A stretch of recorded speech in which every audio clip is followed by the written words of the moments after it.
હવે એ લોકો મવા ચાલો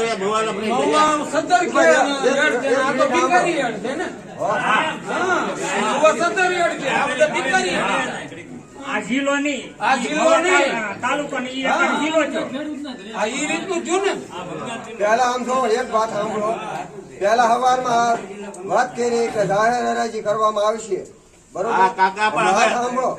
ભાઈ જાહેર હરાજી કરીને બધી ડુંગળી ઠલવી વેપારી આવ્યા પછી પાછી મીટિંગ કરીને બંધ કરી એનું કારણ શું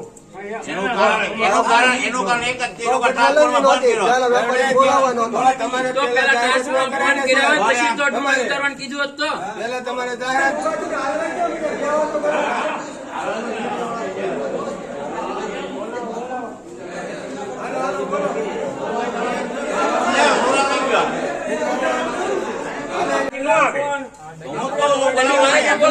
દલાલો અહીંયા આવે બોલાવો ને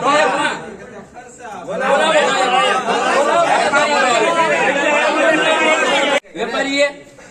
પેલા એ ચાલુ હતી કે નહીં રાતે એ લોકો બધા ચક્કા જામ થઈ ગયા એનો ઓળો ખુલાસો માંગી કે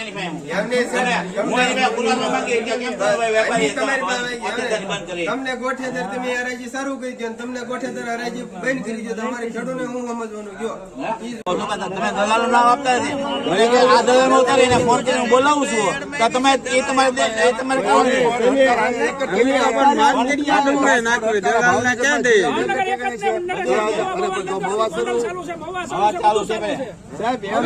ચાલુ છે મીડિયા આવ્યું ત્યારે તમે અમારા દલાલ ને બોલાવવાનું કહો એ પેલા જે હોય હાસુ બોલો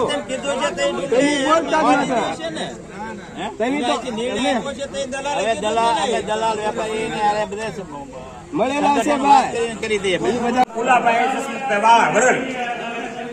પછી ડુંગળી અહીંયા ઉતારવા દીધી પછી અત્યારે ઠલવાઈ પછી માઇકમાં બોલ્યા કે આજે ડુંગળીની હરાજી ચાલુ થાય અને કાલમાં બંધ રહે કાલથી ડુંગળી લાવવાની બંધ અને આજમાં શરૂ થાય હરાજી તો હવે અત્યારે તેની બંધ કરાવી એનું કારણ શું મવા તળાજા પછી ચાલુ છે ભાવનગર બંધ કેમ મારું નામ મયુરભાઈ ધનજીભાઈ ડેલરિયા હું ડુંગળી લઈને આવેલો છું એમ આ માલ લાવ્યા સવારે થેલીઓ ઠલવાવી વેપારી આવી ગયા દલાલ આવી ગયા અને પછી કે હવે જાહેરાત થઈ ગઈ માઇકમાં એલાઉન્સ કર્યું કે હરાજી ચાલુ થાય છે તો હવે મોવા હાલમાં હરાજી ચાલુ છે તો આ ભાવનગર કેમ બંધ કરવામાં આવી એનો અમને જવાબ આપો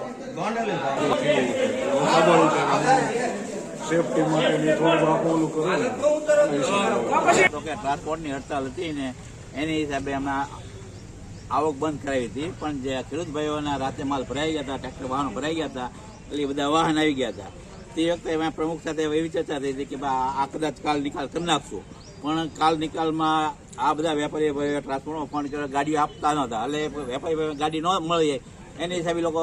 આજે હરાજીમાં ભાગ ન લીધો